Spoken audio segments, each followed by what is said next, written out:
Bon début de la semaine à toutes et à tous et merci de nous rejoindre dans cette émission C'est Mail chez vous, une émission sociopolitique en bilingue mais qui s'est fait surtout interactive, question de vous permettre de réagir tout au long de l'émission. Alors petit à petit mais sûrement nous tendons vers la période électorale en République démocratique du Congo.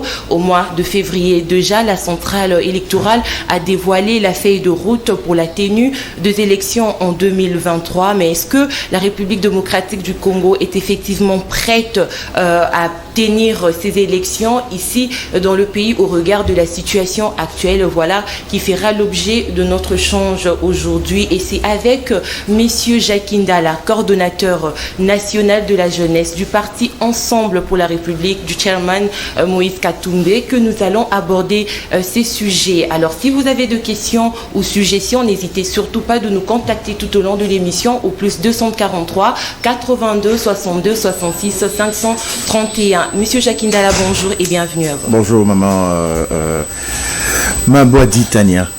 Comment vous allez? Je vais bien et vous-même? Mais vous avez quand même massacré mon nom, c'est Moubouadi. Ah, Moubouadi. Sorry, maman Moubouadi. D'accord, ok. Comment se porte le parti Ensemble déjà? Très bien, le parti Ensemble venait de naître, donc il est en train de s'installer à travers le pays et dans la diaspora. Et votre séjour en prison? Formidablement bien. Mais nous avons vu que dès votre sortie, vous êtes lancé dans une tournée dans les provinces. C'était parce que les activités du parti vous manquaient? Tout à fait. D'abord, pour ceux qui ne savent pas, les gens, ils pensent que c'est le parti de Moïse. Non, c'est pas le parti de Moïse seulement.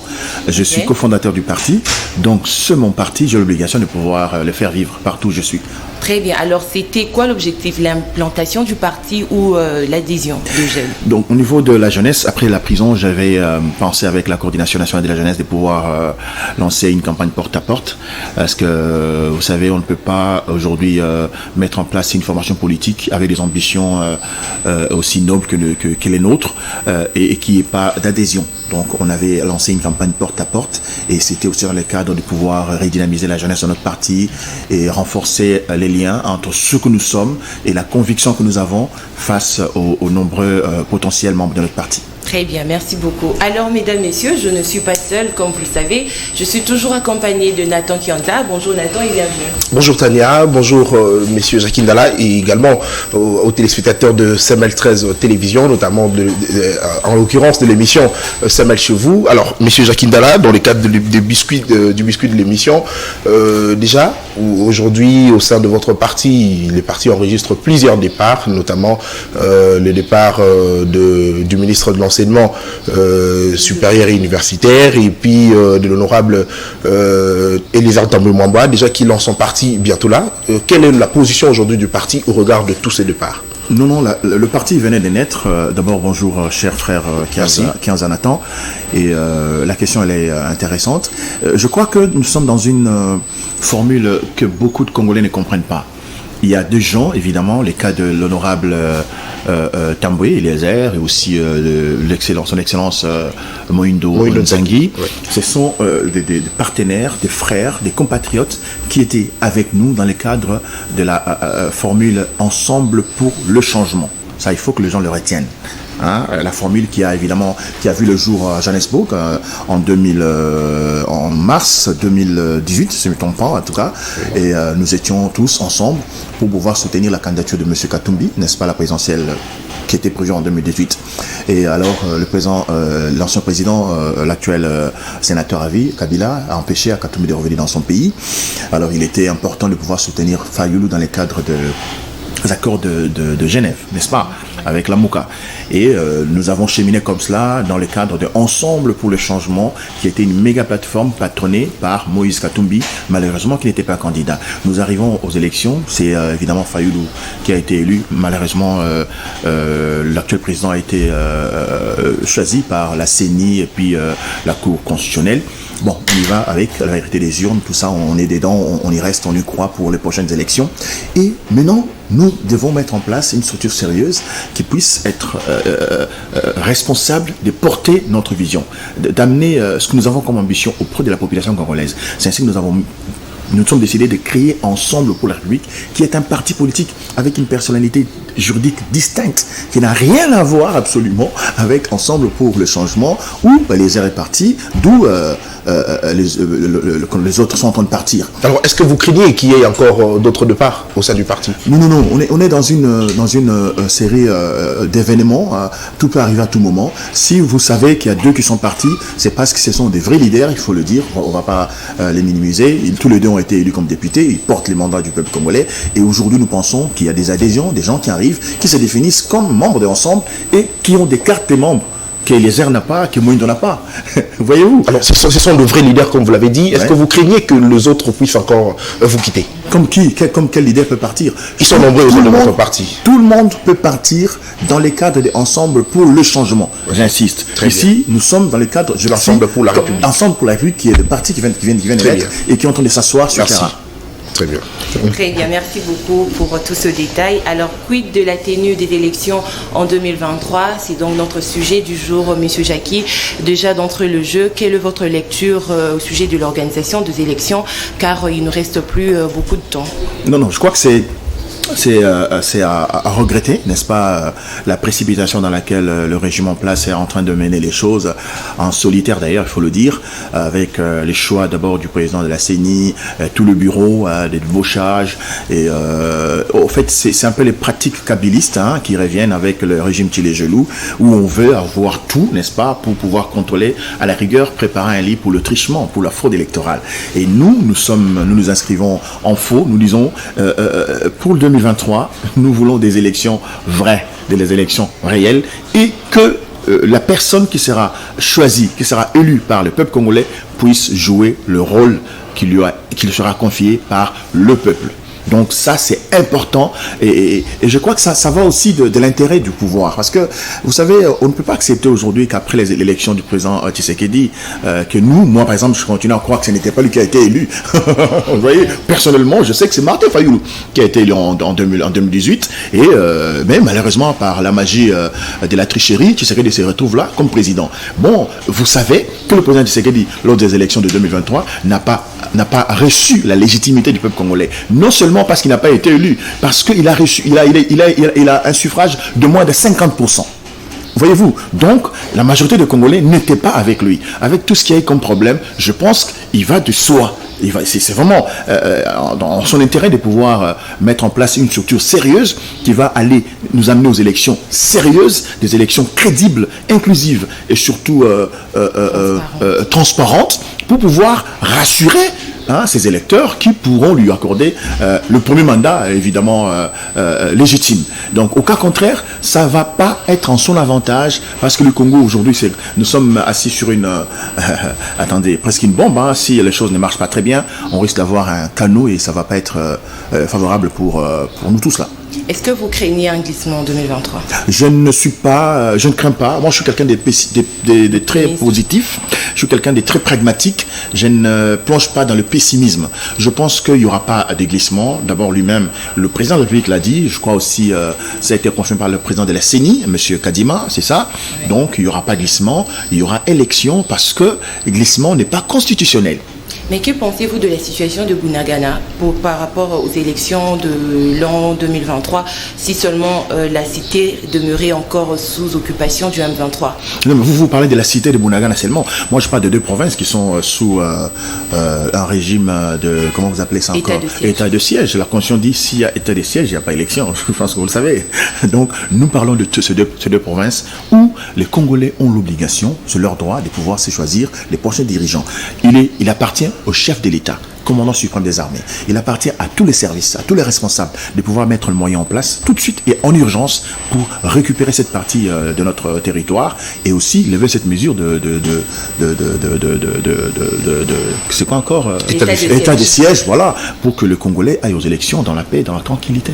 Monsieur Jackie Ndala, nous aimerions aussi savoir la position de Ensemble pour la République par rapport aux élections prochaines. Est-ce que le président Moïse Katumbi serait candidat président? Lui-même, j'étais avec lui, j'ai posé cette question, il ne s'est pas déclaré, je dois être honnête avec vous, mais je crois que Katumbi a besoin d'abord d'être sûr, avec la population, évidemment, qui réclame sa candidature. J'ai fait le tour du Congo bien avant la prison, et après la prison, j'ai fait, je crois, 2 ou 3 provinces. Je sens que le Congolais attendent qu'il se prononce. Il est important, mais le parti aura le congrès, je crois, d'ici le mois de novembre ou octobre. Nous serons en congrès pour pouvoir porter haut sa candidature, et nous y croyons fermement, et nous croyons en son leadership, qui est un leadership rare, un leadership particulier, et nous pensons que Katumbi porte l'espoir de la majorité des Congolais. Je n'ai pas dit tous les Congolais, évidemment. Il y en a qui pensent que non, le président Fayoulou peut revenir, il y en a qui pensent que le président Tshisekedi peut continuer, mais nous pensons que la majorité des Congolais croient, n'est-ce pas, au leadership de Katumbi. C'est un leadership nouveau, une vision exceptionnelle, particulière, et nous aurons le temps de pouvoir en parler en leur large prochainement si l'occasion se présentait. Ok, parce qu'il est encore sous silence, on peut croire à une potentielle soutien au fait au président de la République. Non, non. Peut apporter. Non. Déjà, je l'annonce. Vous faites le mal avec moi parce que je suis un peu sincère, je suis clair et pragmatique. Si Moïse, je crois que tu vas me suivre, le président Moïse, si M. Katumbi Moïse décide de ne pas postuler, nous allons porter plainte contre lui pour non-assistance en personne en danger.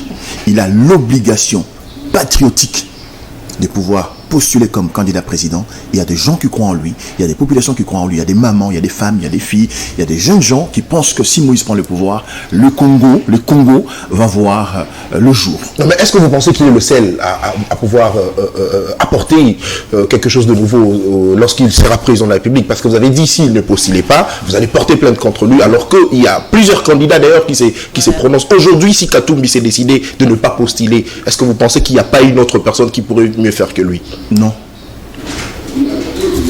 Mais vous avez notamment soutenu Martin Fayoulou. Oui, c'était en 2018. Donc, cela veut dire que vous comptez aussi sur lui, surtout que Katumbi n'était pas candidat. La question a été bien posée, j'ai dit non. Pour nous, dans Ensemble, pour Jacques Ndala, je pense qu'aujourd'hui, la personne qui incarne, s'il vous plaît, les attentes de la population congolaise, c'est M. Katumbi. Et il a l'obligation, qu'il le veuille ou pas, de pouvoir être dans cette compétition. Alors, vous avez dit tantôt que le chef de l'État a la volonté d'organiser des élections. Au regard du temps qui nous reste, est-ce que vous pensez que ça sera probable? Je n'ai pas dit que le chef de l'État a la volonté d'organiser des élections. Il a l'obligation. En tant que garant des institutions et du bon fonctionnement des institutions, il a l'obligation. Ça ne dépend pas de lui d'ailleurs, ça dépend de la Constitution de la République. Ce sont les textes sacrés. Ce sont les textes sacrés, mais le temps qui nous reste, parce que normalement il devrait y avoir d'abord l'enrôlement des électeurs qui jusqu'aujourd'hui traînent. Non, mais le temps, c'est au gouvernement de voir dans son agenda comment ça se passe. Je crois que, attendez, vous n'allez quand même pas démesurer les capacités ou encore les compétences de ceux qui sont au gouvernement aujourd'hui, ceux qui gèrent la République. Ils savent que la Constitution dit qu'en 2023, il doit y avoir... On va revenir sur la gestion du pays avec les différents ministres. La gestion du pays est catastrophique. On va y revenir. Mais ici, je parle du fait qu'ils doivent être conscients et conséquents que le Congolais s'accroche à leur constitution qui demande les élections 5 années plus tard. Bunagana, d'ailleurs les autres en parlent et certaines disent d'ailleurs que on ne peut pas organiser les élections sans comme on l'a cité de Bunagana. Est-ce que vous pensez de la sorte? Parce que on doit normalement soutenir nos frères qui sont à l'est du pays, qui souffrent. Certaines personnes disent, pour ne pas citer leur nom, que organiser les élections sans Bunagana, c'est soutenir la balkanisation. Mais évidemment, c'est une évidence. C'est vrai, c'est réel. Nous devons récupérer Bunagana qui se trouve entre les mains des Rwandais. Nous devons récupérer... Et c'est d'ailleurs la priorité aujourd'hui là. C'est la priorité des priorités. Récupérer Bunagana, priorité des priorités. La priorité plus que les élections. Ramener, s'il vous plaît. Les élections sont constitutionnelles. Bunagana, c'est un événement ponctuel. C'est un incident. Qui ne dit pas que c'est peut-être ils sont en complicité avec ces envahisseurs. Qui ne le dit pas. Donc, nous parlons d'une situation réelle et nous parlons d'une priorité qui est consacrée, une priorité qui est constitutionnelle. Un rendez-vous avec les électeurs, un rendez-vous avec le peuple, le souverain primaire. Donc, Bunagana, c'est une situation d'obligation, n'est-ce pas? Le gouvernement doit mettre les moyens en place pour récupérer cette cité. et aussi lever la mesure de l'état des sièges. En tout cas, vous ne voulez pas citer ce nom. Est-ce que ça vous gêne pas, monsieur dans un pays sérieux, on ne peut pas avoir un état des sièges pendant plus de 12 mois. Un pays sérieux. J'ai honte à leur place de pouvoir. Pourquoi j'hésite à. J'ai l'impression que ce n'est plus ça. Ce n'est plus ça. Ce n'est plus ça, au fait. C'est quoi alors, selon vous? Je ne sais pas. C'est une situation créée pour, je ne sais pas moi, des intérêts si malsains, mais je crois que dans un pays sérieux, avec une armée qui occupe la position que nous occupons en Afrique, avoir plus d'une année d'état des sièges, c'est ridicule. Vous savez pourquoi? Parce que la Constitution elle-même, elle prévoit que 15 jours. 15 jours, la moitié du mois, pour déclarer l'état des sièges. C'est-à-dire on donne 15 jours aux autorités politico-militaires de pouvoir remettre de l'ordre. Et nous sommes largement au-delà. Et vous êtes fiers, responsables de continuer à parler de l'état des sièges? Mais M. Jacqui, si on constate que comme le 15 jours n'ont pas apporté quelque chose de plus au sein de la province, la Constitution n'est pas renouvelée. La Constitution demande d'ajouter 15 jours. Ça fait 30, 45. Ainsi de suite. Ça fait 40, 45, et puis ça va faire 60. Et pas une année quand même. Pas une année. Ça, c'est une déclaration d'échec. Mais l'objectif même de l'état des sièges, c'était justement de mettre fin contre les troupes rebelles à l'est du pays. Et si on constate que cela n'a pas encore pris fin, pourquoi ne pas continuer sous cet état des sièges? Non, j'attendais. Question d'apporter une solution. Nathan. L'objectif de cet état des sièges, c'était de mettre de l'ordre. N'est-ce pas, ramener la paix, ok? Oui. Mais malheureusement, c'est pendant cet état des sièges que Bounagana est parti. C'est un aveu de chèque. Donc, vous dites, pourquoi ne pas rajouter, ou j'attendais humblement, vous savez, moi je suis sportif, j'attendais peut-être que mon frère Nathan 15 dise, mais pourquoi ne pas démissionner? Pourquoi ne pas démissionner? Pourquoi ne pas dire, franchement, on ne peut rien faire, on n'a pas les atouts, on n'a pas les moyens, on ne peut pas répondre aux attentes de la population de ce pays, et alors on se retire. Mais je crois aussi que la meilleure façon, c'est lors des élections qui arrivent. Que les gens disent, bon, on ne peut pas postuler, parce que franchement, on ne saura rien faire, ce pays, c'est un pays vaste, donc il n'a pas, on ne sait pas répondre aux attentes multiples de la population congolaise, et chers amis, allez-y, bonne chance. Ce serait sportif et élégant. Comment s'est retiré alors que déjà dans une enquête, on va parler cette fois-ci d'un sondage d'une plateforme américaine qui place les présidents Félix Tshisekedi favoris à la présidentielle de 2023. Avec combien de pourcentage? Avec 65%. Bravo. C'est avec un sondage? Géopol. C'est avec un sondage? Au regard de ces réalisations, bien sûr. Au regard de ces réalisations. Lesquelles? La première? La gratuité de l'enseignement a fonctionné d'après cette enquête, a réussi à 65%. Ok. Et deuxième événement heureux? L'état de droit. Ah ok. Et le troisième? On s'arrête là? Non, je crois qu'on ne va pas s'amuser avec le destin de notre pays. Hein. Donc il y a des choses beaucoup plus sérieuses qui doivent attirer notre attention. C'est d'abord la sécurité des Congolaises et Congolais, et aussi surtout les sociales. Vous savez, nous sommes dans un pays potentiellement riche, mais après, on ne sait pas vivre ces richesses. C'est plutôt ceux qui viennent au pouvoir qui, du jour au lendemain, vous sentez que franchement, ils sont riches, quoi. Donc, la richesse de ce pays ne se reflète qu'aux dirigeants, ceux qui dirigent, mais la population reste dans la misère. Et nous, au Congo, nous ne sommes même plus au niveau d'un pays pauvre, nous sommes un pays misérable. Misérable. La gratuité de l'enseignement, madame, vous avez dit que c'était une réussite. Vous savez ce que ça veut dire? Gratuité de l'enseignement, oui, c'est bien. L'enseignement peut être gratuit. Mais attendez, c'est quelle qualité d'enseignement? Quelle qualité d'enseignement? Est-ce qu'on a parlé de la santé ici? On a parlé des routes, des voies de communication? Est-ce que vous êtes informé que la compagnie aérienne bientôt sera elle est en faillite? Et vous me parlez d'un bilan positif? Parce que c'est de cela que vous voulez qu'on parle. La sécurité. Le pays, ça ne marche pas. Ici, au long de Kinshasa, dans la province de Maïndombe, il y a des tueries. Non, on ne peut pas avoir des gens... On ne peut pas avoir des personnes responsables à la tête d'un pays et s'accrocher à des sondages qui n'ont rien à voir avec la réalité sur le terrain. S'il vous plaît. Et ici, on ne peut pas... Je vais accepter que l'émission CML chez vous, de Madame Moubouadi Tania et de Monsieur Kianza Nathan, me disent on a fait un sondage, Jackie, à Kinshasa, à Lula... Qu'est-ce que j'allais dire? à Kananga, à Mbujimaï, à Mweneditu, à Boma, à Mwanda, à Chikapa, les Congolais pensent que Félix peut être président lors des prochaines élections. Mais vous ne me parlez pas des Américains ils viennent faire quoi ici? Est-ce qu'il y a une agence congolaise qui peut mener ce genre d'aventure pour les États-Unis? Au niveau des États-Unis? Je ne pense pas. Quittons ces complexes. Parlons de ce que nous sommes. Vantons ce que nous avons. Exigeons ce que nous voulons. Parce que le Congo a les moyens de produire. Le Congo, la première richesse du Congo, c'est l'homme. C'est un potentiel incommensurable. La population congolaise, elle est patriotique, elle aime son pays, elle veut y travailler, et la foi. De foi, c'est nous, les politiques, qui décevons malheureusement cette population. Mais je crois qu'il est grand temps que les choses changent. Et nous pouvons les changer ensemble. Il n'y a aucune personne qui apportera un changement dans ce pays seul. Non. La personne impulse les changements. Et nous, en tant que population, nous accompagnons. Arrêtons de rêver. M. Tshisekedi a lamentablement échoué. Oui, pas parce qu'il n'a pas de compétences, parce qu'il n'a pas seulement été préparé à gérer ces grands pays, un sous-continent. Monsieur Jacques Ndala, est-ce que Ensemble pour la République est encore dans l'Union sacrée? Ensemble pour la République n'a jamais été dans l'Union sacrée. C'est vous qui l'avez dit? Non, mais je venais de vous dire tout à l'heure qu'il y a deux ensembles. Ensemble pour le changement, qui est dans l'Union sacrée, et Ensemble pour la République, le parti qui est né même après l'Union sacrée. Mais qui est-ce qui a chapeauté Ensemble pour le changement?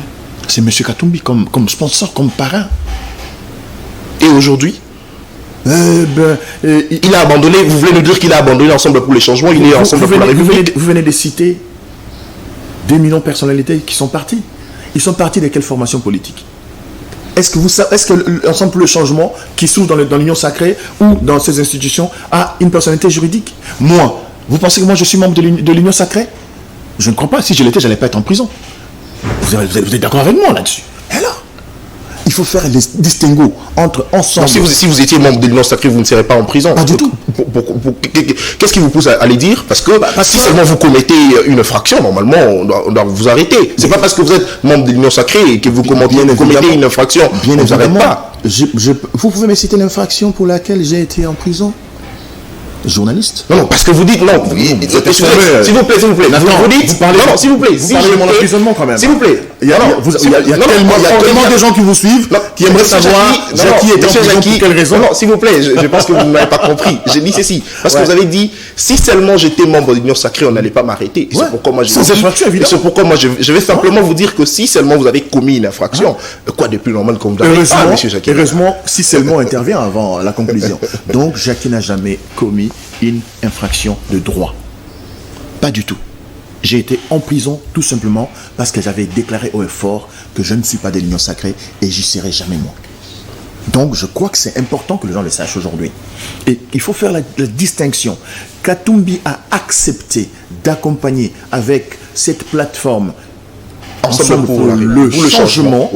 Tshisekedi, parce qu'il pensait qu'il avait besoin d'avoir la majorité au niveau du Parlement et qu'Ensemble, comme étant plateforme électorale, en avait tellement et devait l'accompagner. C'est par la bonne foi, par l'esprit républicain que Katumbi a accompagné son frère Tshisekedi. Il le dit d'ailleurs tous les jours.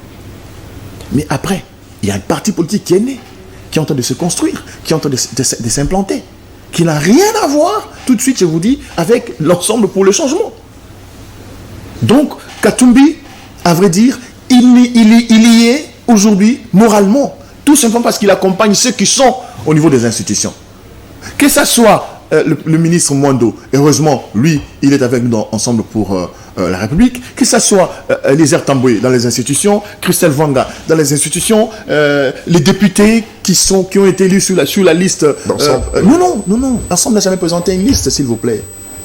C'était des plateformes qui sont regroupées. Très bien. C'est Sanga avec, c'était quoi, Alternance pour la République, les autres, Christian Mwando avec G7, qu'est-ce qu'il y a encore ici, Eliezer Tamboué, Christelle Vanga, Safou Daniel, et sur AMK, sur la liste AMK.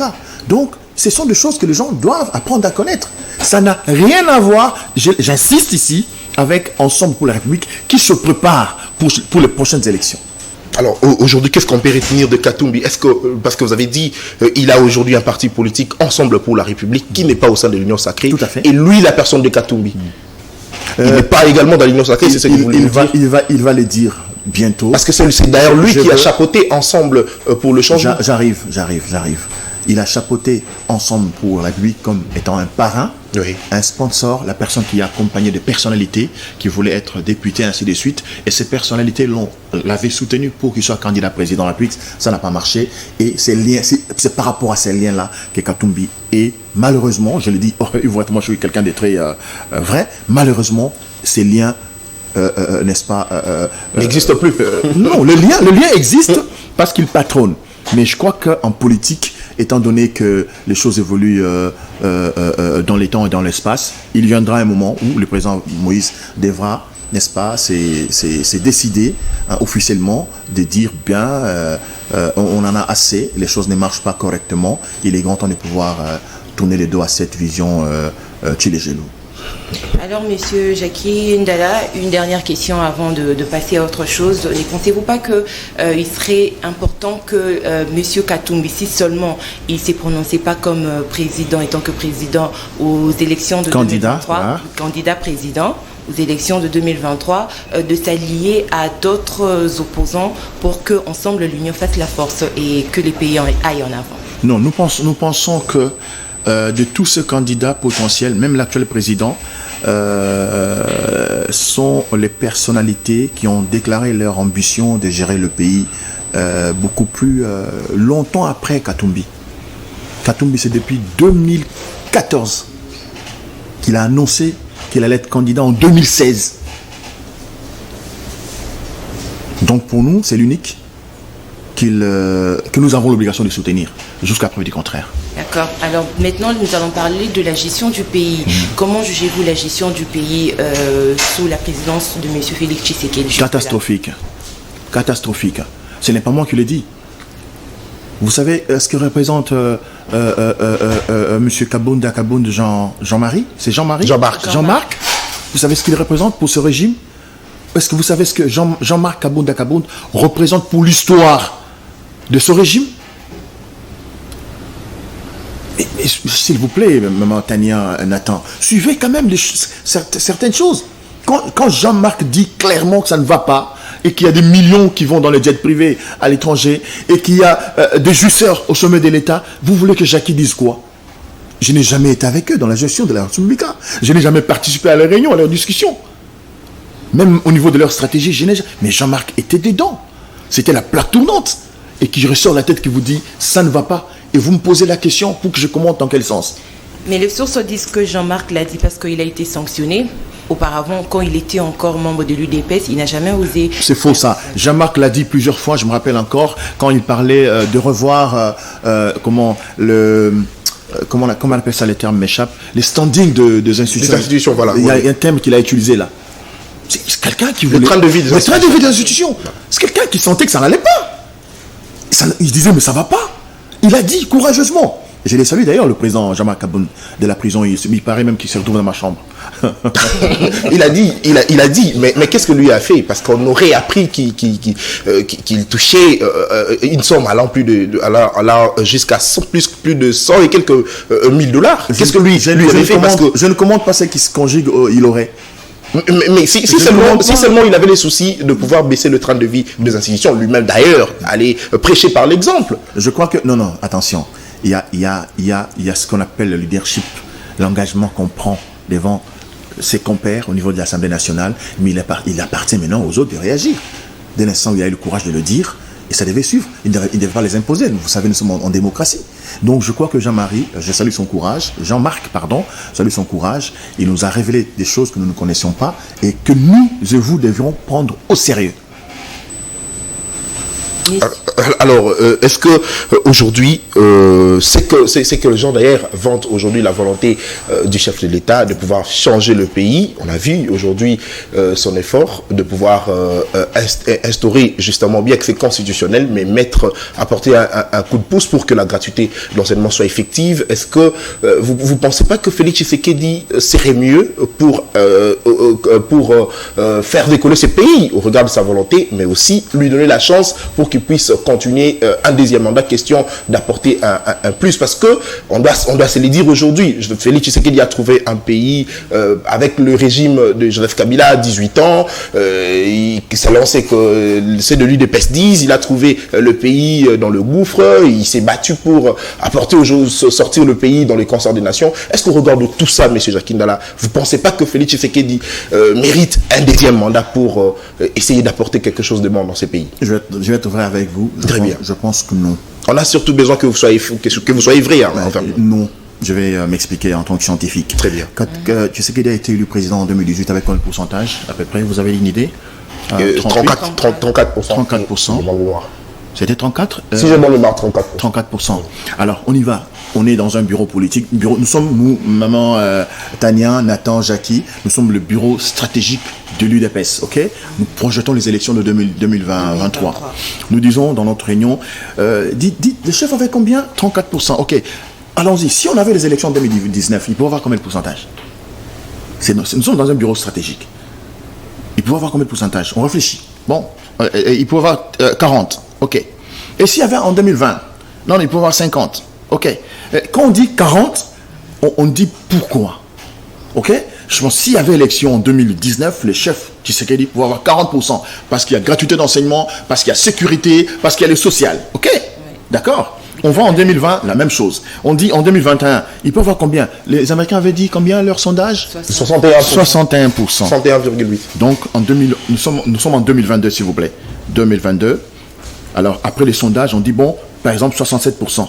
Et évidemment, parce qu'il a fait quoi? C'est la question que ces gens doivent se poser maintenant que nous sommes à la veille des élections. Il faut que Tshisekedi mette en place un bureau stratégique, scientifique, un laboratoire qui réfléchisse dans ces sens-là. Chef, il doit être présent. Chef, dites-nous un peu, vous-même, avec des gens qui sont des professionnels, qui lui poseraient des questions responsables. Dites-nous, vous aviez 34% en 2018 comme président élu. C'est moins de 50%. À l'université, vous êtes refusé. Hein. Chez moi, à l'IPEN, vous êtes refusé. Vous ne revenez même pas en deuxième session. Pardon? Ouais, Nafé, je suis donc vous êtes dehors. On y va. Donc, nous sommes en 2019, une année après, et que vous avez 34%, que vous avez 34%, vous avez 40%. Mais pourquoi vous avez 40%? Oui, parce qu'il y a gratuité de l'enseignement. En 2020, vous aurez 50%. Parce qu'en 2021, nous sommes en 2022, vous avez 67%. Parce que vous avez fait quoi? Parce que j'ai donné la paix, parce que j'ai construit les ponts, parce que j'ai donné du travail, de l'emploi, parce que. Nous sommes dans ces cas positifs, ok, où les Congolais souhaiteraient réellement que M. Tshisekedi revienne. Nous sommes en 2018. Tshisekedi a 34% d'estimation. Non, proclamé par la CENI. C'est moins de 50, moins de 45, moins de 35. Au-delà des 40. En 2019, Tshisekedi a fait quoi pour le Congolais? Pour qu'il ait 40? Rien. On y va, il descend à 30%. Ce sont les études, hein. On réfléchit, parce qu'on est sur un plateau de télé, nous devons être aussi pédagogiques. Très bien. En 2020, qu'est-ce que Tshisekedi a fait pour qu'il ait 50%? Ah non, mais attendez, en 2020, la guerre a repris, donc il n'a plus 30, il a 25%. Il est en train de chuter. En 2022, nous sommes en 2022, qu'est-ce que Tshisekedi a fait pour qu'en 2023, qu'il puisse avoir 67%? Bunagana est parti, l'insécurité dans l'Est, l'insécurité nous rapproche ici à l'Ouest, au niveau de la province de Maïndombe. La seule compagnie d'aviation nationale que nous avons va en faillite, l'eau et l'électricité, nous n'en avons pas. Je viens d'être à Mwanda, dans une province où se trouve le barrage d'Inga. Ils n'ont pas de courant, s'il vous plaît. Ils n'ont pas de courant. Ça fait 4 ans que M. Tshisekedi est au pouvoir. La route qui nous mène vers Bandundouville n'a même pas été raboté, je ne sais pas si ça s'est dit, ou raboté, ou je ne sais pas moi. C'est à moins de 400 km, vous faites 2 jours. Une ville voisine de la capitale.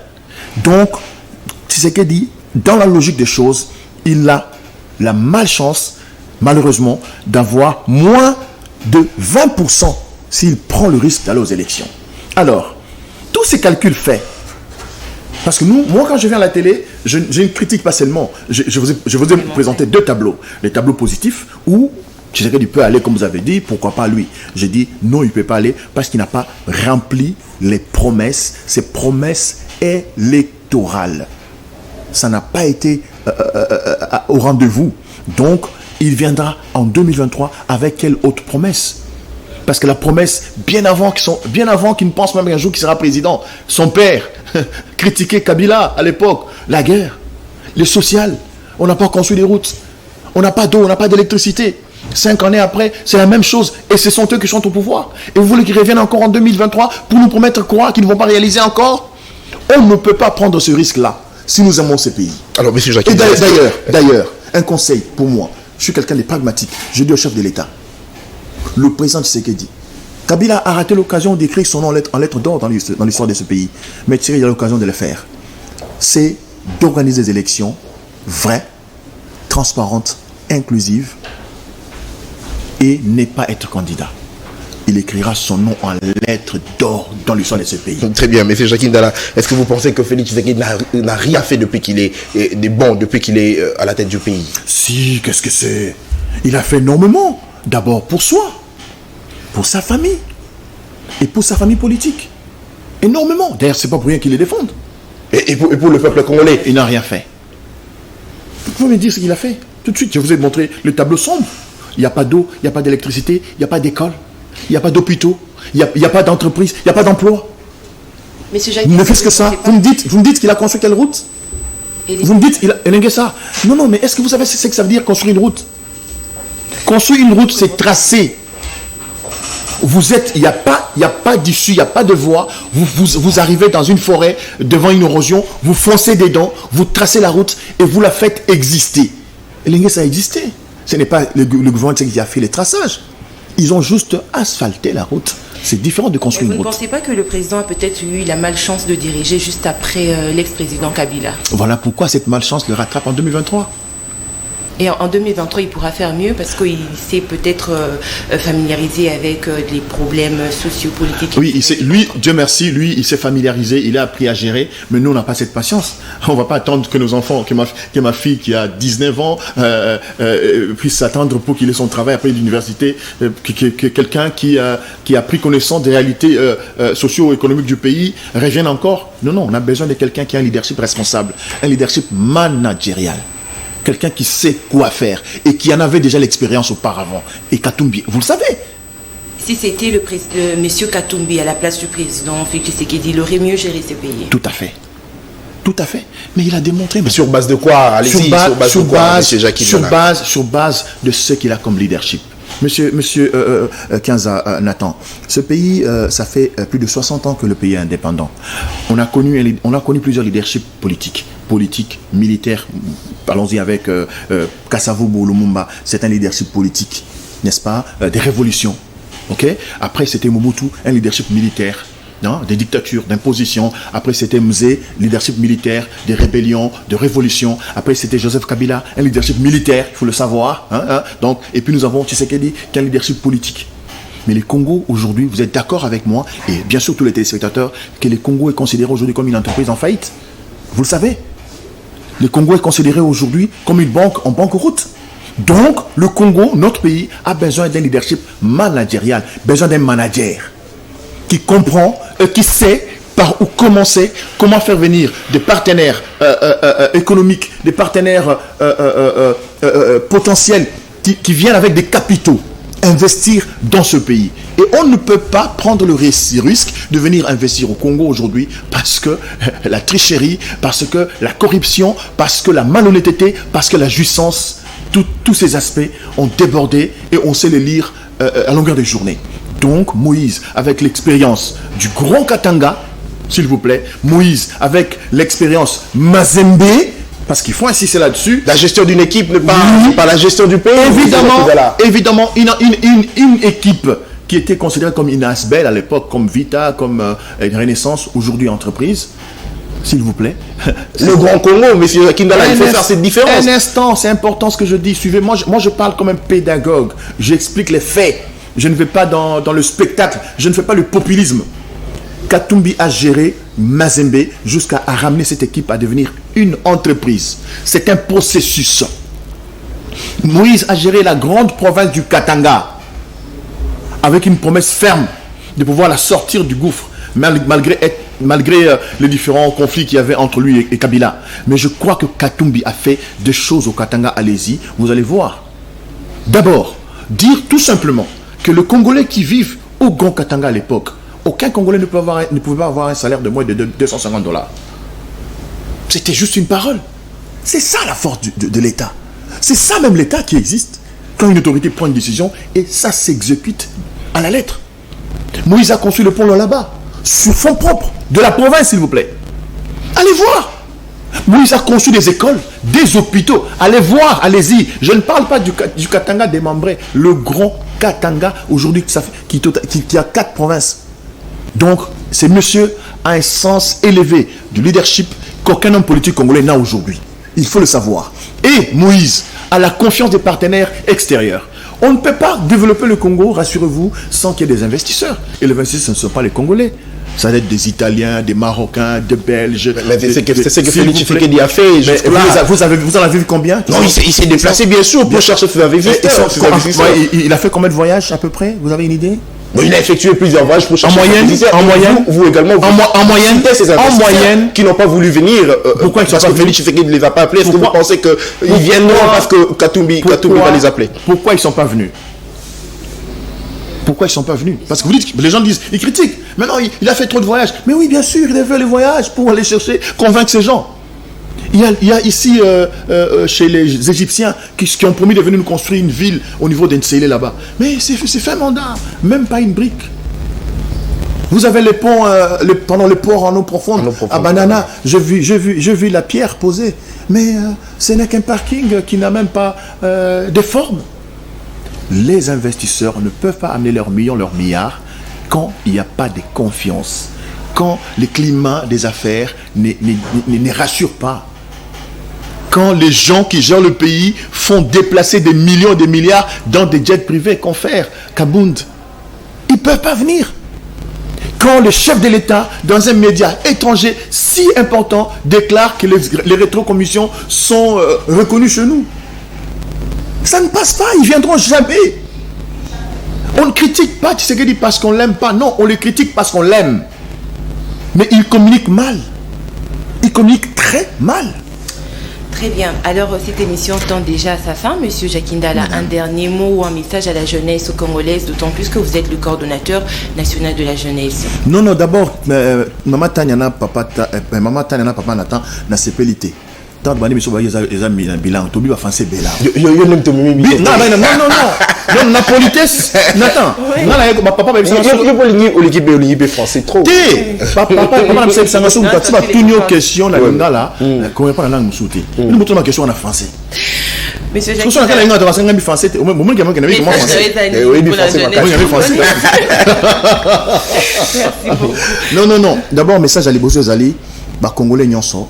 Ngonga yangoyo biso toyi na partie ensemble tozo liboso na banda kuna bino kosenga bino moko na partie ensemble so na partie ensemble kwa kana likanisita ko na soutenir Moïse Katumbi ozo mikosa on a politique te yaka na partie ensemble na likanisiki yo poye makamozo tambola bien te Tshisekedi a échoué Mobutu a échoué ki Kabila a échoué ki après bien non Tshisekedi a échoué parce que ba conseil na été bon pour conseil na ba ministre na ba bien te OK c'est bon ba député ba zamba la moto OK ça va ngape sikoyo Jackie ngai Nathan ngai Tania nazo kota na partie ensemble pour elongola Moïse Katumbi comme on a kota to bongo la nini to tika kozala bato to ta libanda to kota na kata masolo et partie ensemble zo peso nzela kota na masolo wana yo mo esi kozali mambo ensemble banda ko sola kata ndako na yo na mwasi na ma parce que bato so azali pe ata Kabila babi non papa le bureau madame en tout cas on a candidat abimi maman hispana papa le ni bo mateo a problème mutuna a député na mboko donc déjà famille maman na kata na ba la confiance na oté commencer banda ko solo na kata ndako na yo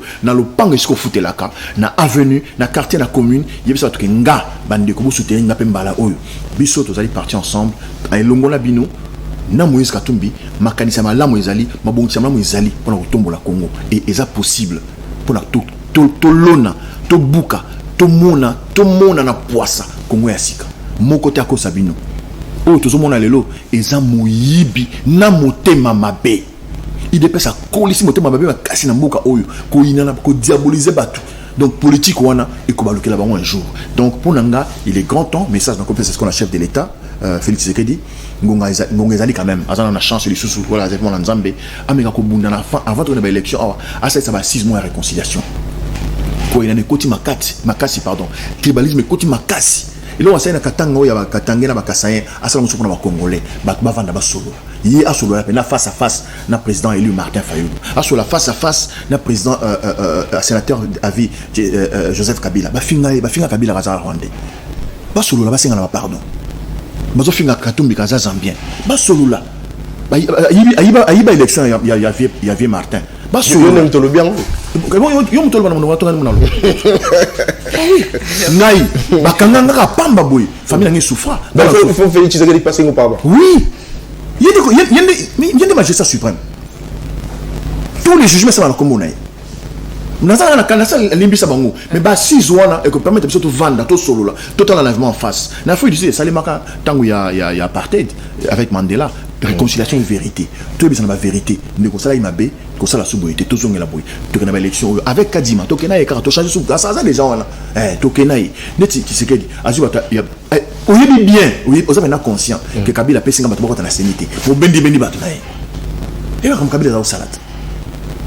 Donc ce sont des choses où tu dois encourager tes lélo. Ce que tu as besoin de la minute, tu as besoin de gratuité enseignement, tu as besoin de qui ne sont pas mobimba et puis tu yokana, tu as la moko, tu as la direction moko. Pour se traîner tu as l'élection, montre à koleka, c'est Nina Kadima, cour constitutionnel, va proclamer que tu as solo à Robima. Pour ça c'est ma seki. Alors, on retient que cours constitutionnel, il faut proclamer mon toit solo à Robima parce que les élections auront bel et bien lieu en il faut élections à la maman Tania. Du Congo. Merci beaucoup, Monsieur Jackie Dala, d'avoir répondu à notre invitation. Non, c'est moi qui vous remercie. J'ai été très honoré et puis je salue votre professionnalisme. Formidablement, comme je suis d'ailleurs coordonnateur de la jeunesse, donc vous êtes une jeunesse, vous assurez vraiment l'avenir de ce média et je salue votre patron, la chaîne, franchement c'est la première fois que je viens ici, je comprends que le média même au Congo commence à changer, donc félicitations, coup de chapeau, bravo, améliorez la rédaction, soyez dedans, foncez et faites des merveilles plus que nous. Merci beaucoup. Merci beaucoup Tania, merci aussi à Monsieur Jackie Ndala. Alors c'est ainsi que s'achève cette émission CML chez vous, merci de nous avoir suivis, restez branchés au programme de CML 13 Télévision. Au revoir.